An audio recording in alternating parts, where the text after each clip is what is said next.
आज विश्व पर्यावरण दिवस है।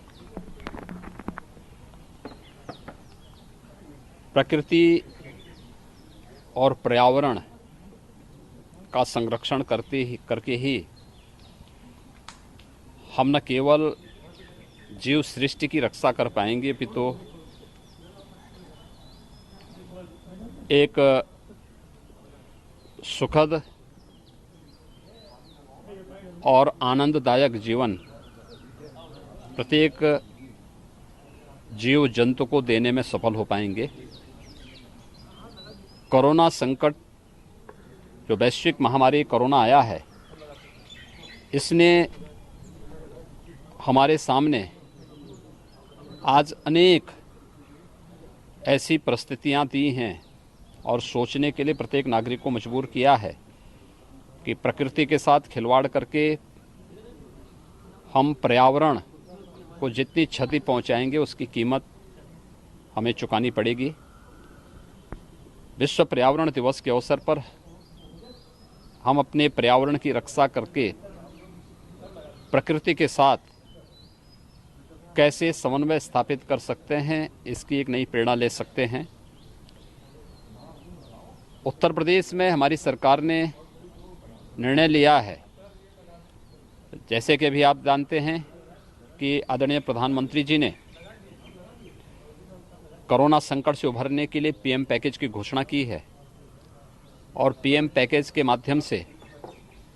लोगों के जीवन में खुशहाली लाने के लिए अनेक प्रकार के प्रावधान किए हैं। उत्तर प्रदेश के अंदर जैविक खेती को हम कैसे आगे बढ़ा सकते हैं, इस पर हमारी कार्य योजना बनकर के तैयार है। नमामि गंगे परियोजना के माध्यम से गंगा की अविरलता और निर्मलता के लिए जो कार्य विगत 5 वर्षों के दौरान हुआ है, आज उसके परिणाम हम सबके सामने देखने को मिल रहे हैं। इसके साथ ही गंगा के तटवर्ती क्षेत्र में व्यापक वृक्षारोपण के एक बृहद अभियान को हाथ में लेकर के जो किसान गंगा के तटवर्ती क्षेत्रों में फलदार वृक्ष अपने खेत के मेड़ पे लगाएगा, उसे निःशुल्क पौधा उपलब्ध कराने, जो अपने पूरे खेत में फलदार वृक्ष लगाएगा, कोई केमिकल फर्टिलाइजर और पेस्टिसाइड उपयोग नहीं करेगा, उसे प्रतिवर्ष महीने के हिसाब से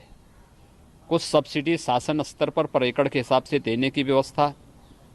के साथ ही हम लोगों ने लक्ष्य रखा है कि पूरे प्रदेश में इस पूरे सीजन में हम लोग 30 करोड़ से अधिक वृक्षारोपण के कार्यक्रम को वन विभाग के माध्यम से करने के लिए कार्य करेंगे। इसके साथ ही यह भी लक्ष्य रखा गया है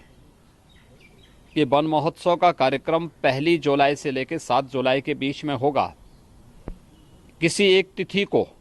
वन विभाग के साथ सभी विभागों की बैठक एक बार हो चुकी है, मैंने एक बार बैठक ले ली है, हमारे वन मंत्री जी इसकी बैठक निरंतर ले रहे हैं और हमारा प्रयास है कि एक ही दिन में फलदार, छायादार, इमारती लकड़ियों से संबंधित जो वृक्ष होंगे, ऐसे सभी वृक्षों को लगा करके हम लोग एक ही दिन में 25 करोड़ वृक्षारोपण के लक्ष्य के साथ प्रदेश वर्तमान में कार्य कर रही है। और मेरा विश्वास है कि विगत 3 वर्ष के दौरान वृक्षारोपण के जिस कार्यक्रम को हम लोगों ने प्रदेश के अंदर किया है, उसमें एक वृक्षारोपण के कार्यक्रम को जियो टैग करना, उसके संरक्षण की व्यवस्था करना, प्रदेश के वनाच्छादन को बढ़ाना और लोगों को पर्यावरण के प्रति अधिक से अधिक जागरूक करके प्रकृति के संग रहने के लिए आगे बढ़ना, यही आज का संदेश है। मैं इस अवसर पर प्रदेशवासियों को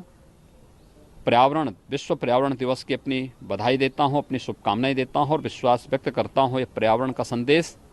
हम सबको अपने पर्यावरण को अधिक से अधिक संरक्षित करने और प्रकृति के संग समन्वय बनाने की प्रेरणा प्रदान करेगा।